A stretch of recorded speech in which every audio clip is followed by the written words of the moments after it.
मेरे प्यारे दोस्तों, मैं आपका रवि राय सर आप सभी के साथ। मेरे प्यारे बच्चों, बहुत सारे बच्चों ने कहा कि स्पोकन इंग्लिश का एक और धमाकेदार वीडियो लेकर आइए, तो आज आपके स्पोकन इंग्लिश का एक और भी धमाकेदार वीडियो मैं लेकर आ रहा। आज हम लोग क्या बात करेंगे, इस स्पोकन इंग्लिश के तहत हम लोग बात करेंगे कि some selected sentences use in spoken English. जैसे स्पोकन इंग्लिश है, उस स्पोकन इंग्लिश में कुछ जो है चुने हुए जो सेंटेंस होते हैं उसका डेली लाइफ में हमारा प्रयोग किया जाता है, तो उन सारे सेंटेंसेस को हम लोग सीखने का प्रयत्न करेंगे। जैसे मान लीजिए कि हम आपसे कहें बाबू कि आप थोड़ा खिसकेंगे क्या, आप थोड़ा, और यहाँ मैं बोलूँगा कि खिसकेंगे, आप थोड़ा खिसकेंगे, ठीक है ना। इसको ज़रा आप समझिए। अगर कोई पूछे कि आप थोड़ा खिसकेंगे, जैसे मान लो कि आप बस में यात्रा कर रहे हो ना, एगो सीट है बसवा पर, एगो आदमी पहले से वहाँ बैठा हुआ है और आपको भी वहाँ बैठना है, तो आप वहाँ उससे कहते हैं कि आप थोड़ा खिसकेंगे क्या। लेकिन अब सवाल यह है कि जब आप हिंदी में बोलते हैं तो वो बात समझ में आता है, लेकिन वो उतना ज़्यादा अट्रैक्टिव नहीं होता। अगर उसी बात को अंग्रेजी में यदि आप बोलें कि would you mind moving a bit, इसका मतलब होता है कि आप थोड़ा खिसकेंगे क्या। अगर वो नहीं भी खिसकने का मन होगा, लेकिन जैसे ही बात सुनेगा तो सुनने के बाद में वो खिसक जाएगा। तो इसको क्या बोलना है इंग्लिश में, वुड यू माइंड। क्या बोलना है मेरे दोस्तों, would you mind moving a bit, would you mind moving a bit. इसका मतलब होता है कि आप थोड़ा खिसकेंगे क्या, आप थोड़ा खिसकेंगे क्या। अगर मान लीजिए कि आपने कोई गलती किया, गलती करने के बाद आपको अफसोस हुआ, तो मुझे अफसोस है, मुझे अफसोस से है। अगर आपने कोई गलती किया और गलती करने के बाद आपको अफसोस हुआ कि नहीं, हमने जो ये गलती किया हुआ था या बिल्कुल गलत किया, तो उसे अंग्रेजी में क्या बोलेंगे। अगर आप कहेंगे किसी दूसरे के सामने कि मुझे अफसोस है, तो इसका उतना ज़्यादा असर नहीं पड़ेगा। लेकिन इसी बात को अगर अंग्रेजी में आप कहते हैं कि I am extremely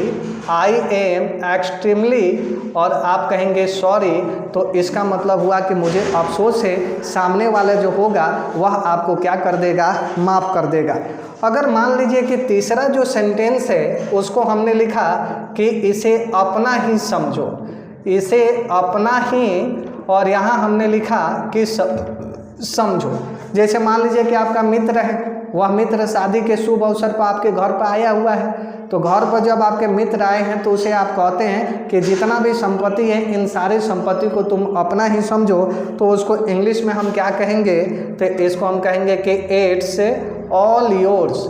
it's all yours का मतलब होता है कि आप अपने मित्र को आप बता रहे हैं कि जितना भी संपत्तियां है रे बाबू, ये सब जो है आप ही की संपत्ति है। तो उसको अंग्रेजी में हम लोग क्या कहते हैं, तो ओकरा के अंग्रेजी में हम लोग कहते हैं इट्स ऑल योर्स का मतलब है कि इसे अपना ही समझो। जैसे अगर मान लीजिए अगर हो जाए कि मेरी ओर से, और यहाँ दे दे कि क्षमा मांग लीजिए, मेरी ओर से क्षमा मांग लीजिए। अच्छा बताइए, अगर मान लीजिए कि दो मित्र हैं और आज का जो समय तुम देखिए रहा कि कैसे चल रहा है, मान लो कि किसी को तुमने कमेंट ही कर दिया रे बाबू, या कुछ गलती ही हो गई है, तो उसके बाद जो तुम्हारा मित्र है उस मित्रवा को तुम क्या कहोगे, एकदम फिर उसे कहोगे कि देखना यार कि मेरी ओर से जो है तुम क्या करो कि तुम क्षमा मांग लो। लेकिन अब सवाल ये है कि हिंदी में कहोगे या तो हिंदी में उतना अट्रैक्शन नहीं होगा, लेकिन एक के अंग्रेजी में अगर कहोगे तो कैसे कहोगे ये बाबू, इसको अंग्रेजी में कहेंगे कि बेग माई अपोलॉजी। बेग माई अपोलॉजीज का मतलब होता है कि मेरी ओर से आप क्या करें, क्षमा मांग लीजिए, मेरी ओर से क्या करिए, आप क्षमा मांग लीजिए। तो जैसे आप इस बात को कहोगे तो आपका जो मित्र है वह समझ जाएगा कि हमसे यही बताने की कोशिश कर रहे हैं कि मेरी ओर से आप क्या कर लीजिए, क्षमा मांग लीजिए। अगर मान लीजिए कोई काम है, अगर हो गया, गलती से हो गया, क्षमा कीजिए। इसको आप अंग्रेजी में कैसे बोलेंगे, क्षमा कीजिए। इसको ज़रा आप समझने की कोशिश करें। जैसे मान लीजिए कि कोई काम है, अगर आपको गलती से हो गया, जैसे मान लीजिए कि आपके मित्र हैं, ओकरा सामने गलती से कोई ऐसा काम हो गया, तो ओकरा के अंग्रेजी से आप क्या मांग कहेंगे कि गलती से ऐसा हो गया, क्षमा कीजिए। तो इसको अंग्रेजी में आप क्या कहेंगे, अंग्रेजी में कहेंगे कि इट वॉज बाई मिस्टेक। क्या कहेंगे अंग्रेजी में, इट वॉज बाई मिस्टेक, ठीक है ना। प्लीज़ एक्सक्यूज़ मी, का मतलब होता है कि गलती से ऐसा हो गया, अरे बाबू हमको तुम जो है माफ़ कर दो। अच्छा मान लीजिए आप ऑफिस ज्वाइन किए हुए हैं और ऑफिस में जब आप देर से पहुंचते हैं तो उसको कहते हैं कि मुझे आने में देर हो गई, मुझे आने में देर हो गई, इसके लिए मुझे क्षमा करे, देर हो गई क्षमा करे, देर हो गई और उसके लिए हमने क्या कहा, क्षमा कीजिए। अब मान लीजिए कि ऑफिस में काम करने जाते हैं, 9 बजे तुम्हारा ऑफिस है एकदम, और तुम सो के रात में एकदम जो है पहुंच गए 10:30 बजे। ऑफिस का जो है तुम्हारा जो बॉस है वह बेस एकदम आंख लाल पीला करके तुम्हारे ऊपर पूछ रहा है कि तुमको आने में देर कैसे हो जाएगी। तो वहाँ बचने का तुम्हारा एक ही उपाय है, तुम्हें क्या कहना होगा कि excuse me for being a late. जैसे ही सेंटेंस को तुम उसके सामने बोलोगे तो बॉस जो है आराम से उसका जो गुस्सा है, उसका गुस्सा का पारा पूरी तरीके से ठंडा हो जाएगा। तो आप क्या कहोगे, एक्सक्यूज में क्या कहना है, एक्सक्यूज मी, और कहना कि for being a late, for being late. जैसे तुम कहोगे तो आपका बॉस जो है इस बात को आपको समझ जाएगा।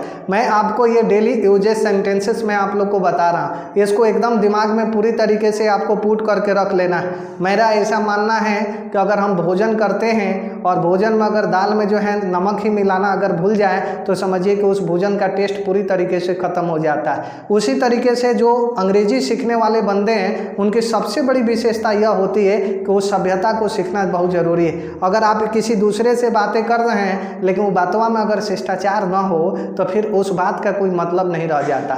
इसलिए शिष्टाचार को जो है हम अपने अंदर लाएंगे तो अभी जाकर हम एक अच्छे स्पीकर बन पाएंगे। अगर हमारे पास अगर शिष्टाचार नहीं होगा तो हम फिर एक अच्छे स्पीकर कभी भी जो हम नहीं बन सकते। ये बात तुमको समझ में आ रहा होगा बाबू।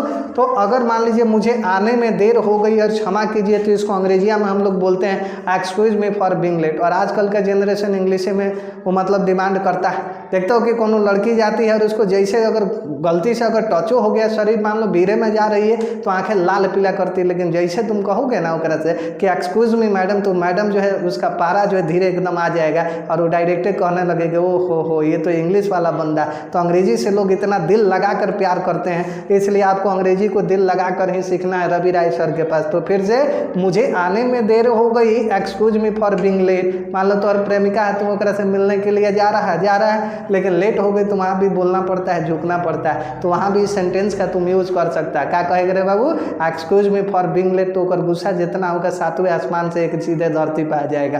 तो इसको जरा रिव्यू ले, आगे हम चलते हैं। इसमें और भी सेंटेंस है, उसको जरा आप देखते रहो। और जो सेंटेंस है बड़ा ही इम्पोर्टेंट सेंटेंस है। देखिए इसका जो सेंटेंस है कि जैसे मान लीजिए कि अगर आ गया, क्या मैं आपकी सहायता कर सकता हूँ, क्या मैं आपकी सहायता कर सकता हूँ, क्या मैं आपकी सहायता कर सकता हूँ। अच्छा बताओ जरा, अगर मान लीजिए कहीं ऑफिस में आप जाते हैं तो ऑफिसवा में आप देखे हैं कि ना एगो काउंटरवा पे एगो खूब सुंदर लड़की बैठी रहती है। तो जैसे तुम ऑफिसवा में जाता है ना तो लड़कियां क्या करती है, तुमसे एगो सवाल पूछती है। वह कौन सा सवाल पूछती है, वह दरअसल सवाल यह पूछती है कि मैं आई हेल्प यू, क्या मैं आपकी सहायता कर सकता हूँ। और तुम खटाक से होकर बात को सुनता और कहते बाप रे व्हाट ए ब्यूटीफुल गर्ल, यार ये कितनी सुंदर है जो कि कह रही है कि मैं आई हेल्प यू, मैं तुम्हारी क्या सहायता कर सकता हूँ। चलो आ जाओ इधर। तो क्या मैं आपकी सहायता कर सकता हूँ, तो इसका क्या होगा, may I help you. May I help you का मतलब होता है क्या मैं आपकी सहायता कर सकता हूँ। अगर मैं आपसे बोलूँ मैं आपसे क्षमा चाहता हूँ, मैं आपसे क्षमा चाहता हूँ, मैं आपसे क्षमा चाहता हूँ। अरे बताओ बाबू, अगर मान लो कि आपसे कोई गलती हो गई और आपका जो मित्र है वह कहता है कि मैं आपसे क्षमा चाहता हूँ, तो गलती अगर करोगे तो स्वाभाविक है कि आपको उससे क्षमा ही मांगना पड़ेगा।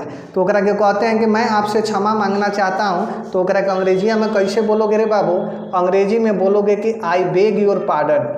आई बेग योर पार्डन का मतलब होता है कि मैं आपसे क्षमा चाहता हूँ हुजूर, मुझसे गलती हो गई है लेकिन हम चाहते हैं कि आप हमको क्षमा कर दो। मान लो कि कोनो तोरे लभरे है ओकरा से गलती हो गया तो वहाँ भी तोरा बोलना होगा I beg your pardon. I beg your pardon का मतलब तो देखो हमसे तो गलती जो होना था वो तो हो गई, लेकिन हम तोहरा से क्या कहते हैं, हम तोहरा से क्षमा मांगते हैं। मतलब आई बेग योर पार्डन का मतलब होता है कि हम तोहरा से क्या मांगते हैं, क्षमा मांगते हैं। अगर मान लो कहते हो ना कि वास्तव में मुझे खेद है, वास्तव में मुझे खेद है, वास्तव में मुझे क्या है ये बाबू, खेद है। अब बताओ जरा, किसी से गलती हो गई है और तुमको महसूस हुआ बड़ी देर के बाद में, रात में तुम सोया है चादर उधर टांग के, तो अब तुमको महसूस हुआ कि वास्तव में मुझे क्या है, खेद है, माने दुख है, तो ओकरा के हम लोग क्या कहेंगे, इनफैक्ट। वास्तव में है तो क्या कहेंगे, इनफैक्ट। और ओकरा बाद हम लोग कहते हैं आई एम वेरी सॉरी।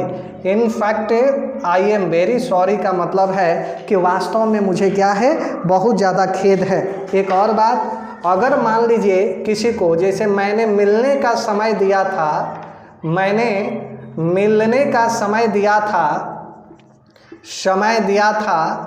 लेकिन मैं मिल नहीं सका,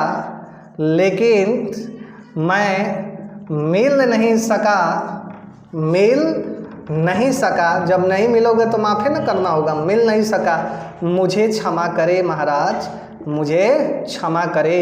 अब बताओ ये सेंटेंस हो गया। एक का अंग्रेजी में लिखना है तो आप कैसे लिखोगे एकदम। मान लो कि किसी को तुम मिलने का समय दिए हो लेकिन तुम समय पर नहीं मिल पा रहे हो, और आजकल के छोकड़वा लोग तो कर रहा है कि ना, मिलने का समय देता है लेकिन समय पर मिल नहीं पाता है, तो ओकरा खातिर बाद में जाके कहता है कि सुनो ना जी, हम तुमको मिलने का समय दिए थे लेकिन हम मिल नहीं पाए एकदम, तो एकरा खातिर तुम क्या करो, हमरा के जो है क्षमा कर दो। लेकिन यही बात ना हिंदिया में बोलोगे तो हो सकता है मामला गड़बड़ा जाए, लेकिन ओकरा के अंग्रेजी में आपको बोलना होगा। तो अंग्रेजी में तुम कैसे बोलोगे, तो कहोगे कि देखो मेरे जाने मान या जो भी lovers, please accept my apology, accept my apology, ठीक है ना, एक्सेप्ट माई अपोलॉजी, ठीक है ना। उसके बाद लिखोगे कि फॉर नॉट कीपिंग, और यहाँ क्या लिखोगे, डिसअपॉइंट। ए बाबू जरा समझो, जैसे तुम कहोगे कि please accept my apology for not keeping disappoint, तो इसका मतलब हुआ कि देखो हम तोरा के तो मिलने का समय दिए थे लेकिन हम मिल नहीं पाए हैं, एकरा खातिर हमको जो है तुम्हें क्षमा करना होगा, एकरा खातिर हमें तुम्हें क्षमा करना होगा। अच्छा मान लो एक और सेंटेंस लिखते हैं हम, इसको ज़रा देख लो बढ़िया से, उसके बाद हम आते हैं। अच्छा एक समय ऐसा है, जैसे मान लो को लिख दिया, क्या लिखा है उसको अभी हम आपको बताते हैं, बड़ा प्यारा सा सेंटेंस है, उसको भी आप समझने की कोशिश करें। देखिए क्या लिखा है थोड़ा सा, कृपया मेरी ओर ध्यान दो ना, कृपया मेरी ओर, और यहाँ दे ध्यान दो। ए बाबू इसको ज़रा आप समझने की कोशिश करो। जैसे कब वो मीटिंग वोटिंग किया है कि ना, तो जब मीटिंग में आप जाते हैं, जब स्टेज शेयर करने के लिए जाते हैं, तो उसमें देखा होगा कि बहुत सारे जो लोग हैं वहाँ पर इकट्ठा रहते हैं, तो किसी का मुंह इधर होता है, किसी का मुंह उधर होता है। जब तक तुम कुछ बोलते नहीं हो तो अब तक उन लोगों का जो ध्यानवा होता है वह ध्यानवा बिल्कुल इधर उधर बिखरा रहता है ना। लेकिन उसको अंग्रेजी में अब तुमको बोलना होगा कि कृपया मेरी ओर ध्यान दे। तो ये जब कहोगे ना तो कोई उतना ज़्यादा ध्यान नहीं देगा, लेकिन जैसे इसको कहोगे कि may I have your attention please, may I have, और यहाँ कहोगे कि योर, और यहाँ कहोगे कि अटेंशन, और यहाँ लिख दोगे प्लीज़ ना, ए बाबू धड़ाक से जो है ना वो तोरा ऊपर ध्यान, माने जमुना के ध्यान नहीं देना होगा वो तोरा ऊपर धड़ाक से जो है ध्यान देगा। तो may I have your attention please का मतलब हुआ कि आप मेरे ओर ध्यान दीजिए। एक और सेंटेंस है कि कृपया क्रोधित ना हो, कृपया क्रोधित ना हो। ए बाबू इसको जरा आप तुम समझने की कोशिश करो ना रे बाबू, कैसे तुम समझोगे। मान लो कि तुम्हारे एगो मित्र है और वो काफ़ी ज़्यादा गुस्से में हो रहा है, जो भी तुम बात करो बेचारा डिप्रेशन में आ गया है, और जब वो डिप्रेशन में आ गया है तो जो भी बात तुम ओकरा साथे कह रहे हो तो बातवा को बर्दाश्त नहीं कर रहा, वह पूरी तरीके से जो है गुस्सा में हो जा रहा है। लेकिन ओकरा का अंग्रेजिया में अगर तुमको बोलना होगा तो हिंदिया में बोलोगे तो और वो टेम्पर हो जाएगा, पूरा एकदम उसका चेहरा गुस्से से जो है एकदम पूरी तरीके से लाल हो जाएगा। लेकिन जैसे अगर तुम हिंदी में बोलोगे तो गुस्सा हो जाएगा, लेकिन अंग्रेजिया में जैसे तुम बोलोगे तो उसका जो गुस्सा होता है पूरी तरीके से शांत हो जाएगा। तो अब देखो कृपया क्रोधित ना हो तो ओकरा के अंग्रेजी में हम लोग क्या कहते हैं, please don't get angry, please don't get, और यहाँ हम लोग लिख देंगे एंग्री, तो उसका गुस्सा पूरी तरीके से शांत हो जाएगा। एक और सेंटेंस है, इसको भी आप ज़रा सोचिए। अगर मान लीजिए कि आपके घर पर जो है कोई गेस्ट आ जाता है, कृपया बैठ जाइए, तो गेस्ट जब आ जाएगा तो ऐसा ना कहोगे कि कृपया बैठ जाइए, इम्प्रेशन तुमको जमाना है। अंग्रेजी लैंग्वेज इसीलिए सीखा जाता है रे बाबू, क्योंकि एकरा माध्यम से एक दूसरे के ऊपर अपने प्रभाव छोड़ा जा सके, अपनी छाप छोड़ी जा सके। तो जब मान लीजिए कि वो सब आपके घर पर गेस्ट आए हैं तो उसको अंग्रेजी में जब बोलोगे ना, कैसे अंग्रेजी में बोलोगे, तो please take your seat. Please take your seat का मतलब होता है कि कृपया जो है आप बैठ जाइए। प्लीज़ टेक योर सीट का मतलब हुआ कि कृपया आप बैठ जाइए एकदम फिर, ठीक है ना। अगर मान लो कि कृपया मुझे माफ़ करें, एक सेंटेंस है कि कृपया मुझे माफ़ करें, मुझे माफ़ करे, माफ़ करे, मैं समय पर न आ सका, मैं समय पर न आ सका, समय पर न आ सका। मान लो कि कौनों से तुम प्रॉमिस किए हो लेकिन समय दिया है एकदम कि तुम्हारे 10 बजे जो करीब में है, वो 10 बजे करीब में क्या है, तुम्हें वहाँ पहुँच जाना है, लेकिन तुम 10 बजे करीब में वहाँ पर नहीं पहुँच पाया, तो ओकरा के अंग्रेजिया में आप कैसे बोलोगे। तो अंग्रेजी में बोलने का है, क्या बोलना है बाबू, kindly excuse me, kindly excuse, kindly excuse me, ठीक है ना। और यहाँ लिखना होगा कि I could not reach in time. जैसे तुम अंग्रेजी में बोलोगे तो वो तुम्हारी बात को समझ जाएगा, ठीक है ना। अगर मान लीजिए कि आपसे कहे कि कृपया मुझे बाहर जाने की अनुमति दे, कृपया मुझे बाहर जाने की अनुमति दे, बाहर जाने की अनुमति दे। अच्छा ये बाबू एगो बताओ, क्लासवा करते हो कि नहीं करते हो। तो क्लासवा में जब तुम बैठे रहते हो तो बैठे रहने के बाद जो मास्टर साहब से तुम परमिशन लेते हो कि ना, तो मास्टर साहब आपको परमिशन देते हैं, उसके बाद जो है आप क्लास से बाहर जाते हो। और जब तक वो परमिशन नहीं देते हैं तब तक आप क्लास से बाहर आप नहीं जाते। लेकिन अब सवाल ये है कि ओकरा का अंग्रेजी में जो है तुम्हें किस तरीके से बोलना है। तो बड़ा सिंपल लॉजिक है, उसको अंग्रेजी में तुम बोल सकते हो। तो कैसे बोलोगे कि kindly permit me to go, इसको क्या बोलोगे अंग्रेजी में, ए बाबू काइंडली, और यहाँ कहोगे कि परमिट मी टू गो। जब ऐसा बात कह दोगे ना बाबू तो डायरेक्ट जो है मास्टर साहब का मूडो नहीं होगा तुमको बाहर जाने देने के लिए। तो मास्टर साहब कहेंगे कि अरे बाप रे बाप, ये तो बड़ा पोलाइट सेंटेंस का यूज कर रहा है। तो धड़ाक से क्या करेंगे, मास्टर साहब कहेंगे एकदम मुस्कुराते हुए, स्माइलिंग करते हुए कि kindly permit me to go, मतलब तुम बाहर जा सकते हो, तुम्हें बाहर जाने की पूरी तरीके से अनुमति। अगर मान लो कि दरवाज़ा बंद करना होगा, पापा ने कहा ए बेटा आंधी आ रही है, कृपया दरवाज़ा बंद कर ले रे बाबू, दरवाज़ा बंद कर लो। तो एकरा के अंग्रेजी में कैसे बोलेंगे, तो भाई तो आसान है। तो अंग्रेजी में बोलेंगे कि kindly a shut the door का मतलब ये होता है ए राजा कि जो दरवाजा है ना, वो दरवाजा को तुम पूरी तरीके से शॉर्ट कर लो। शॉर्ट का मतलब सटा लो, माने ओकरा के बंद कर लो। तो उसको हम लोग, ये सारे सेंटेंस है जिसका स्पोकन इंग्लिश में बहुत ज़्यादा यूज होता है। तो मैं आप लोगों से यही कह रहा हूँ कि मेरा जो स्पोकन इंग्लिश जो सीरीज चल रहा है, मैं जितनी भी बातें मैं आपको बता रहा हूँ उसको सिर्फ अपने डेली लाइफ में प्रैक्टिस करना है। Because everybody understand that practice makes a person perfect, but which type of practice and requires for making a person perfect, but if A knowledgeful practice makes a person perfect. मैं जितनी भी बातें बता रहा हूँ ना बाबू, इसको धीरे धीरे आप प्रैक्टिस में अपने डेली आदत में लाते रहिए। और देखिए, मैं आशा नहीं विश्वास के साथ कहता हूँ कि मेरे साथ आप 2 से 3 महीना जुड़े रहिए और अंग्रेजी जो है आपकी इतनी बेहतर हो जाएगी। मैं आपसे इस बात का वादा करता हूँ, मैं आपसे इस बात का वादा करता हूँ। समय को मत गंवाइए, समय पर ध्यान दीजिए और इस काम को करते रहिए। और अपनी जो प्रैक्टिस है, इस प्रैक्टिस को जो है लगातार करते रहिए, क्योंकि एक दिन करेंगे दूसरे दिन छोड़ देंगे तो फिर उसका कोई हमारे ऊपर कोई असर नहीं रहेगा। Continuity makes a person perfect, किसी ने कहा है, someone has said this matter.